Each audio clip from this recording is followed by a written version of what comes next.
আসসালামু আলাইকুম। কেমন আছেন সবাই? আশা করি অনেক ভালো আছেন। তো অনেক দিন পর একটা ভিডিও নিয়ে হাজির হলাম আপনাদের সামনে।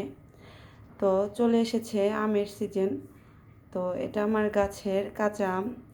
তো এই আম কিভাবে আপনারা মাখিয়ে খাবেন তার একটা ছোট্ট সুন্দর একটা রেসিপি নিয়ে হাজির হয়েছি আপনাদের সামনে।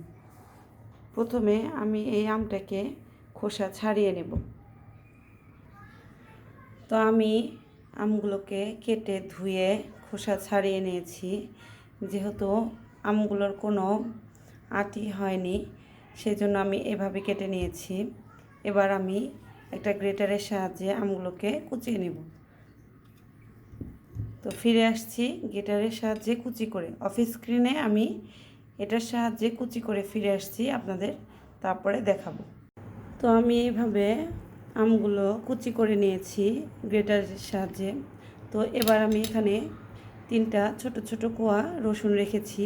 এবার এগুলোকেও কুচি করব এটার সাহায্যেই, এবং একটা কাঁচামরিচ রেখেছি। আমি এটার সাহায্যে এগুলোকে আমি গ্রেট করে নেব। তো এই তো আমি এখানে রসুন কুচি এবং একটা কাঁচামরিচ কুচি করে নিয়েছি। এবার এর মধ্যে দিয়ে দিচ্ছি আমি সরিষার তেলে ভেজে রেখেছিলাম সামান্য একটু শুকনো মরিচের গুঁড়ো। এবার এর মধ্যে দিব পরিমাণ মতো লবণ। লবণ আপনারা আপনাদের টেস্ট অনুযায়ী দিতে পারেন। দিয়ে দিচ্ছি সামান্য ধনিয়া গুঁড়া। এখানে আমি হলুদ অ্যাড করব না, কারণ আমি এখানে দিয়ে দিব 1 টেবিল চামচের মতো কাসুন্দি। এর মধ্যে কিন্তু হলুদ অ্যাড করাই থাকে। তো এর পরবর্তীতে আমি দিয়ে দিব এখানে চিনি। তো আপনারা চাইলে কেউ দিতেও পারেন কিংবা নাও পারেন।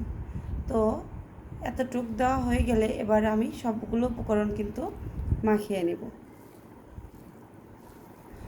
তো এইভাবে আসলে আম ভর্তার মাখানোটা হাতেই সবচাইতে বেটার মজা লাগে আমার কাছে মনে হয়। এটা আসলে চামিচ কিংবা অন্য যে কোনো জিনিস দিয়ে মাখালে হয়তো বা টেস্ট অত ভালো আসে না। এটা আমার রুচি।